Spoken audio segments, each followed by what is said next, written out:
저희 공동체는 지난주에 진행됐던 H캠프를 통해 하나님 나라와 관련해 귀한 말씀의 은혜를 누렸습니다. 하나님 나라의 도래, 하나님 나라의 임재와 관련하여 우리에게 익숙한 문구가 하나 있습니다. 그것은 이미 그러나 아직이라는 문구입니다. 어떤 신학자는 우리가 살아가는 이 땅이 이미와 아직 사이에 긴장감 속에서 살아가는 것이라고 정의하기도 했습니다. 이것은 하나님의 나라가 이미 이 땅에 도래했고 시작했지만 아직 온전히 완성되지 않은, 그래서 이미와 아직이라는 이 두 가지 속성을 함께 갖고 있다는 것을 강조하는 말로 우리는 받아들일 수 있을 것입니다. 히브리서 저자는 어제 본문 말씀이었죠. 4장 1절부터 11절까지의 말씀을 통해 성도에게 남아있는 안식이 무엇인지, 그리고 우리는 순종을 통해 그 안식에 들어갈 수 있다는 사실을 강조했습니다. 그리고 이제 우리가 함께 읽은 이 오늘 본문의 말씀에서 성도인 우리가 하나님의 말씀 그리고 예수님을 바라봐야 하는 두 가지 마음의 자세와 태도를 우리에게 전달하고 있습니다. 어떻게 보면 이 두 가지 자세와 태도가 서로 상충되는 것처럼 보이지만, 마치 하나님의 나라가 이미 왔지만 아직 온전치 않은 이 두 가지 속성을 함께 갖고 있는 것처럼 우리가 하나님의 말씀과 예수님에 대해서 동시에 가져야 하는 두 가지 마음의 자세와 태도라는 묵상이 되었습니다. 첫 번째 태도는 무엇일까요? 그것은 종말의 때에 하나님의 말씀 앞에서 그 어떤 것도 숨김없이 드러난다는 사실을 기억하며 우리는 두려움으로 오늘 하루의 삶을 살아야 한다는 것입니다. 어제 본문이었던 7절에서 히브리서 저자가 이렇게 이야기합니다. 오늘 너희가 그의 음성을 듣거든 너희 마음을 완고하게 하지 말라 하였더니, 저자는 다윗의 시편을 인용하여 하나님의 말씀을 들을 때 완고하지 말라고 권면하고 있습니다. 이것은 당시 어떤 사람들이 굳건한 믿음에 이르지 못하거나 혹은 갖고 있던 믿음을 저버리는 일들이 있었다라는 사실을 암시하는 것입니다. 아마도 유대인 출신 그리스도인들 가운데 예수님에 대한 믿음과 신앙을 끝까지 지키지 못하고 다시 유대교로 돌아간 배교자들을 암시할 것입니다. 이러한 상황 가운데 히브리서 저자는 독자들에게 하나님의 말씀이 얼마나 확실한지를 상기시켜줄 필요가 있었던 것으로 보입니다. 본문 12절 말씀이 이렇습니다. 하나님의 말씀은 살아있고 활력이 있어 좌우에 날선 어떤 검보다도 예리하여 혼과 영과 및 관절과 골수를 찔러 쪼개기까지 하며 또 마음의 생각과 뜻을 판단하나니. 여러분, 유대인들은 이 말에 대해서 조금 특별한 생각을 갖고 있는 민족입니다. 그들은 이 말을 사람이 내뱉고 나면 그 말이 독립하여 존재하는 것으로 여겼습니다. 말이라는 것이 단순히 어떤 의미를 가진 음성이 아니라 그 자체로 생명력이 있어서 여러 가지 일을 하는 것으로 여겼다는 것입니다. 여러분, 만약 유대인들의 생각대로 인간의 말이 이와 같다면 하나님의 말씀은 어떨까요? 이사야 55장 11절에서 이사야 선지자가 이렇게 고백합니다. 내 입에서 나가는 말도 이와 같이 헛되이 내게로 되돌아오지 아니하고 나의 기뻐하는 뜻을 이루며 내가 보낸 일에 형통함이니라. 하나님의 말씀은 하나님의 기뻐하시는 일을 이루는 하나님의 능력이라는 것입니다. 그렇게 그 말씀은 살아있고 운동력이 있습니다. 그 말씀은 능력이 있고 영향력이 있습니다. 어두움이 휘감고 있었던 태초에 빛이 있으라는 말씀이 선포되자 빛이 생겼습니다. 그저 흑암뿐이던 태초의 세계에 하나님의 말씀이 선포되자 빛이 생겼고 하늘과 바다가 생겼으며 온 세상 만물이 창조가 되었습니다. 예수님께서 이미 죽은 지 사흘이나 지나 악취가 나기 시작한 나사로의 무덤 앞에 서 계셨습니다. 그리고 큰 소리로 나사로야 나오라 하고 말씀하셨을 때 그 말씀은 그 시체에 생명을 주어 일어나 걸어 나오게 했습니다. 하나님의 말씀은 능력의 말씀이기 때문입니다. 히브리서 저자가 말하는 하나님의 말씀에 또 다른 능력이 있습니다. 그것은 좌우에 날선 어떤 검보다도 예리하여 혼과 영과 및 관절과 골수를 찔러 쪼개기까지 할 수 있다는 것입니다. 여러분, 혼과 영과 관절과 골수를 찔러 쪼갤 수 있는 것이 하나님의 말씀이라면 그 말씀 앞에서 우리 사람은 우리의 생각을 숨길 수가 없습니다. 그 말씀 앞에서 그 어떠한 것도 자기 본래의 의도와 마음속 깊은 생각을 숨길 수가 없다는 것입니다. 다윗이 아들 솔로몬에게 남긴 유언이 역대상 28장이 있습니다. 이런 말씀이 있는데요. 9절의 말씀이 이렇습니다. 내 아들 솔로몬아, 너는 내 아버지 하나님을 알고 온전한 마음과 기쁜 뜻으로 섬길지어다. 여호와께서는 모든 마음을 감찰하사 모든 의도를 아시나니 내가 만일 그를 찾으면 만날 것이요 만일 내가 그를 버리면 그가 너를 영원히 버리시리라. 이것이 무슨 뜻일까요? 우리가 마음속에 하나님을 버리면 그가 이것을 알 수 있다는 것입니다. 다윗은 시편 139편에서 이렇게 고백합니다. 1절에서 4절인데요. 여호와여, 주께서 나를 살펴보셨으므로 나를 아시나이다. 주께서 내가 앉고 일어섬을 아시고 멀리서도 나의 생각을 밝히 아시오며 나의 모든 길과 내가 눕는 것을 살펴보셨으므로 나의 모든 행위를 익히 아시오니 여호와여, 내 혀의 말을 알지 못하시는 것이 하나도 없으시니이다. 여러분, 결국 다윗이 반복해서 고백하고 있는 것, 그리고 히브리서 저자가 본문에서 고백하고 있는 것, 그것은 이 세계에 존재하는 모든 피조물들 뿐만 아니라 우리 사람의 마음속 깊은 심연 속에 있는 숨은 동기들, 숨겨둔 욕망과 욕심들도 이 세상 만물을 지으신 하나님 앞에서 그 모든 실체가 드러나게 된다는 것입니다. 이와 같은 하나님의 말씀의 능력을 알고 있는 히브리서 저자가 13절에서 이렇게 고백합니다. 지으신 것이 하나도 그 앞에 나타나지 않음이 없고 우리의 결산을 받으실 이의 눈앞에 만물이 벌거벗은 것 같이 드러나느니라.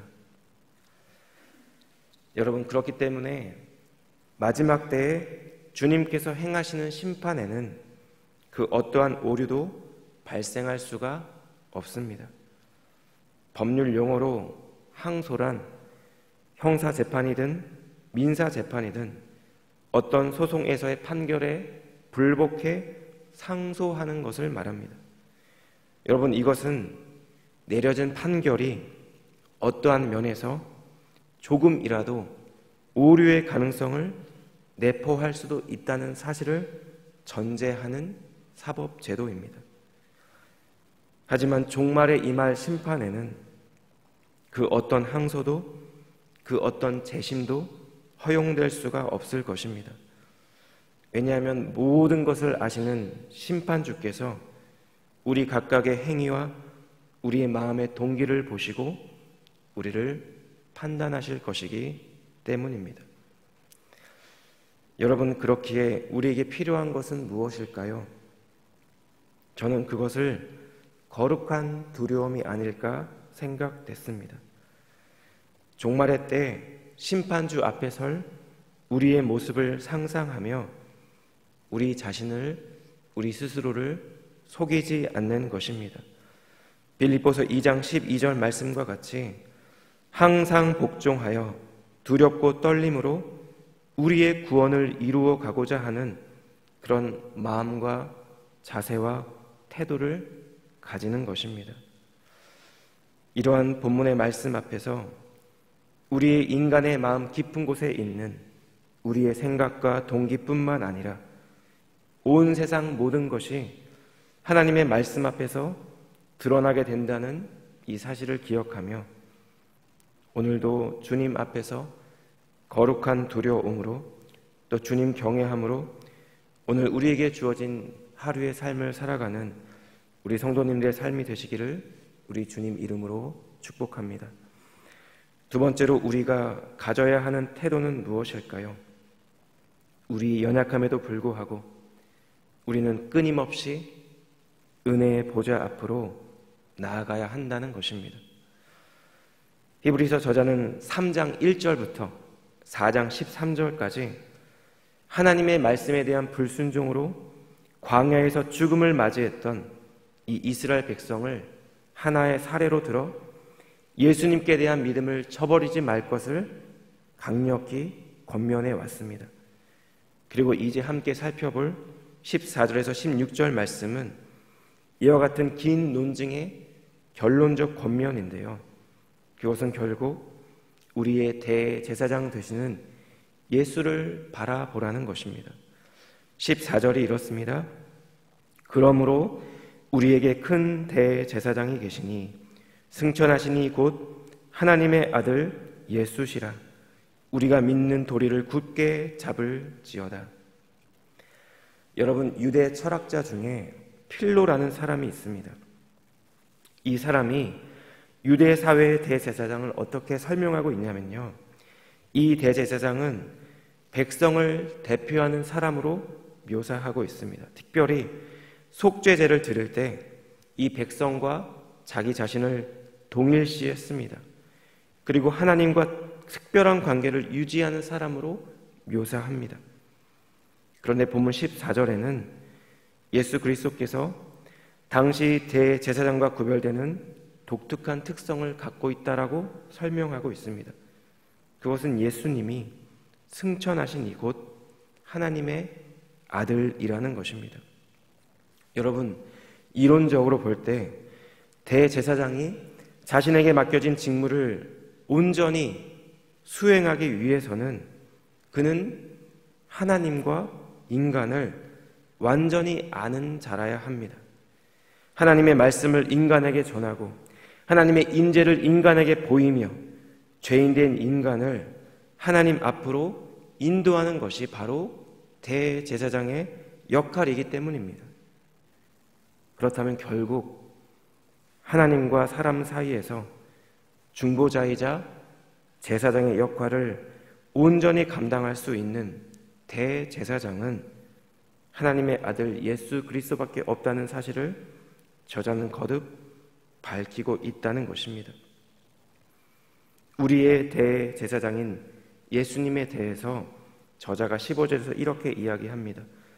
우리에게 있는 대제사장은 우리의 연약함을 동정하지 못하실 이가 아니요 모든 일에 우리와 똑같이 시험을 받으신 이로되 죄는 없으시니라. 여러분, 거룩의 의미가 무엇일까요? 유대인들에게 있어서 하나님은 완전히 거룩하신 분이었습니다. 그런데 이 거룩하다는 말의 어원은 일상적인 것과 다르다는 것을 내포합니다. 즉, 하나님은 우리 인간과 완전히 다른 존재이기 때문에 거룩하신 분이라는 것입니다. 하나님의 백성으로 부름받은 성도 역시 이제 이 세상 사람들과 다른 가치관, 다른 생각을 갖고 있는 사람들이기 때문에 거룩한 사람들이라고 불리게 된다는 것입니다. 그런데 하나님을 인간과 완전히 다른 존재로 생각하는 경향은 당시 헬라 문화와 사상에서도 두드러지게 나타났다고 알려져 있습니다. 그런데 이것이 조금 다릅니다. 일례로 스토아 학파가 정의하는 하나님의 가장 큰 특징은 무감각입니다. 하나님은 인간과 완전히 다르기 때문에 인간의 경험, 인간의 감정을 무감각적으로 느낀다는 것입니다. 이러한 사상이 대세를 이루고 있었을 이 당시 시대적 배경 가운데 이 히브리서 저자가 강조하고 있는 예수님의 모습, 그것은 그분이 우리의 대제사장이며 우리의 연약함을 모두 경험하신 존재라는 사실이기 때문에 우리를 이해하신 분이라는 것입니다. 제가 미국에 유학 오기 전에 한국에서 섬겼던 교회에서 어떤 청년의 간증을 들을 기회가 있었습니다. 그 청년은 대전에 있는 카이스트라는 대학에서 공부할 만큼 굉장히 똑똑한 청년이었습니다.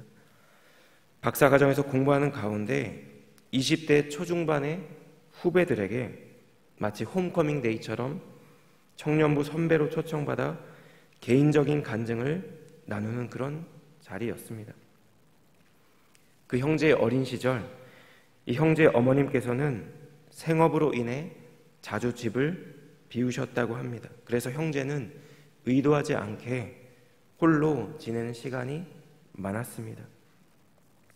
어머니의 부재 속에서 다행히 그가 돌파구로 삼은 것이 공부였다고 합니다.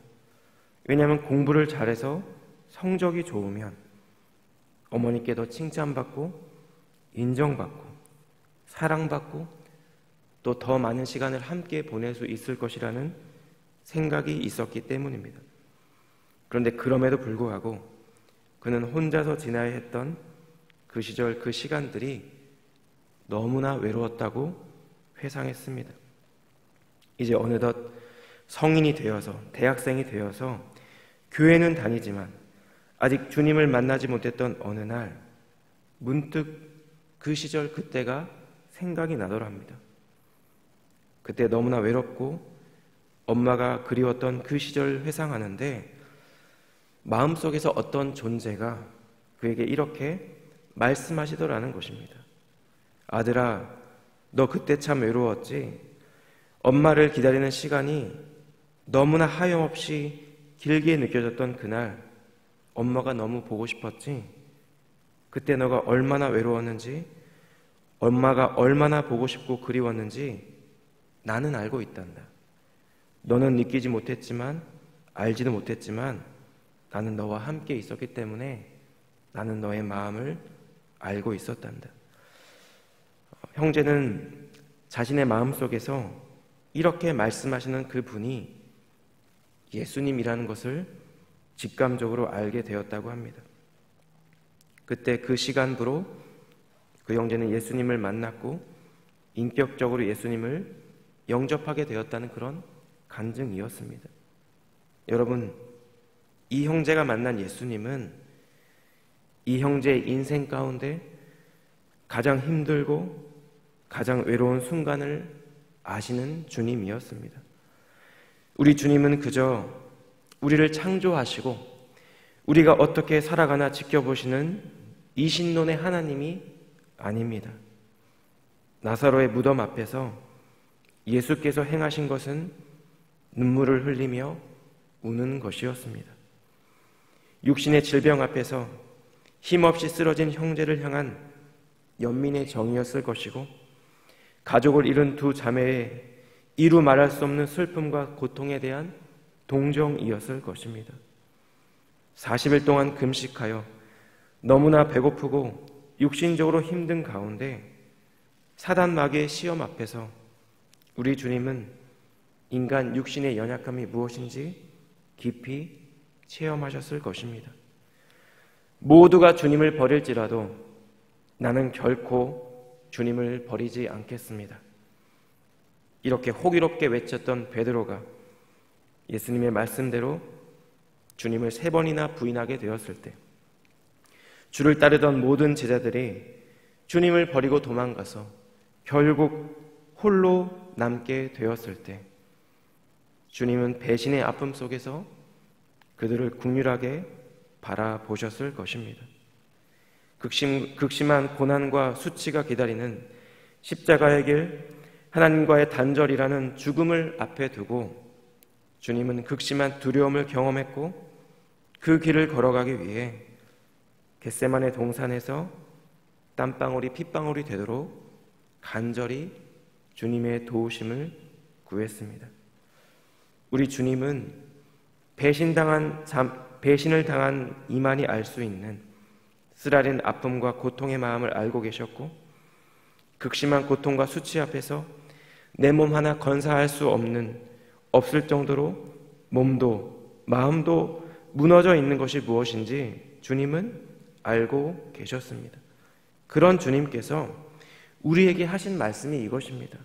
그러므로 우리는 긍휼하심을 받고 때를 따라 돕는 은혜를 얻기 위하여 은혜의 보좌 앞에 담대히 나아갈 것이니라. 주님이 우리의 연약함을 아시기에 우리의 지치고 상한 마음을 아시기에 때를 따라 돕는 은혜를 구하며 그 은혜의 보좌 앞으로 나오라는 것입니다. 제가 설교를 준비하며 특별히 이 말씀을 묵상하는데 계속 떠오른 찬양이 하나 있습니다. 예수 늘 함께 하시네 라는 찬양입니다. 고단한 인생길 힘겨운 오늘도 예수 내 마음 아시네. 지나간 아픔도 마주할 세상도 예수 내 마음 아시네. 믿음에 눈들어 주를 보리. 이 또한 지나가리라. 주어진 내 삶의 시간 속에 주의 뜻 알게 하소서. 우리의 고단하고 힘겨운 인생길 가운데서도 우리 안에 있는 상한 마음이 버겁게 느껴질 그때에도 나의 마음을 아시는 주님, 나의 고통과 나의 번민을 아시는 그 주님 앞에 담대히 설 수 있는 은혜가 저희 모두에게 있기를 우리 주님 이름으로 축복합니다.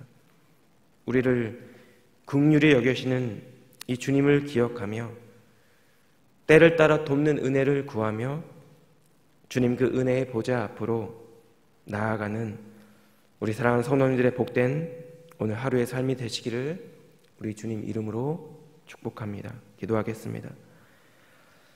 거룩하신 주님, 오늘도 저희 모두를 주님의 말씀 앞에 세우시고 말씀을 통해 우리의 삶을 돌아보게 하시니 감사합니다. 하나님, 마지막 때 모든 것들이 주님 앞에 밝히 드러나게 된다는 이 본문의 말씀을 바라보며 겸손과 두려움으로 날마다 순간마다 주님 앞에 설 수 있는 저희의 삶이 되게 하여 주시옵소서. 하나님, 때로는 우리의 삶의 자리가 너무나 버겁고 힘겹게 느껴질 때가 있습니다.